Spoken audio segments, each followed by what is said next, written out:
নেবেন না। আপনিও তো তার বাপ হন, চাচা। হ্যাঁ, আর আমি তো জন্মদাতা বাপ নই। আপনার জিভ দেখতে চেয়েছিল, আপনি কি বলবেন? কিসের? আপনার জিভ দেখতে চেয়েছিল। ও আমার জীব দেখতে চেয়েছিল ভোটের সময়। ইয়ে তৃণমূলে কত খেয়েছি, কিন্তু বাংলার মানুষ এখন ওর জীব দেখতে চাইছে। এখন তো প্রকাশ্য তৃণমূল করছে। ব্যাস, এবার বাংলার মানুষ ওর জীব দেখবে। বাংলার মানুষ ওর আমরা জীব দেখলাম দেখবে। উনি দাদা হুজুরের মাজার জিয়ারত করে প্রচার শুরু করলো। হ্যাঁ, আর কালকে আবার বিজেপির একজন প্রার্থী আসবে, দাদা হুজুরের মাজার জিয়ারত করে প্রচার করবে। কি হবে? পরশুদিন সিপিএম আসবে। ফুরফুরা শরীফকে নিয়ে রাজনীতির করতে চাইছে। ঘাড় ধরে ওই পাশে পুকুর আছে,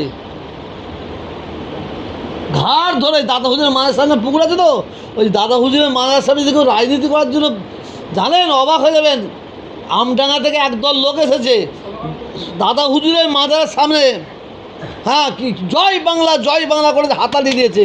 কিছু লোক খেপে গেছিলো, আর একটু করলে লাঠি মেরে ওই কাশেম ফাসেম সবাইকে লাঠি মেরে পুকুরে ফেলতো। যতই পীরবারের সন্তান হোক, দাদা হুজুর 5 হুজুর গেলে যদি কেউ আঁচর তোলে, তার বিরুদ্ধে রুখে দাঁড়াবে। আর ওকে নিয়ে বলবেন না। আমরা শুনতে পাচ্ছি উনি নাকি ভোটে জিতলে ক্যাবিনেট মন্ত্রী হবে। ওকে মমতা ব্যানার্জি হারাতে পাঠিয়েছে, ওকে হারাতে পাঠিয়েছে, সেনাশিসকে হারাতে পাঠিয়েছে। কতদিন না আরাবুলকে হারাতে পাঠিয়েছে, বুঝতে পারেন? সরি, শওকত মোল্লাকে হারাতে পাঠিয়েছে। হ্যাঁ, আব্দুল মাতিন সাহেব, উনি তো ওনার বড় ভাই বলেছে।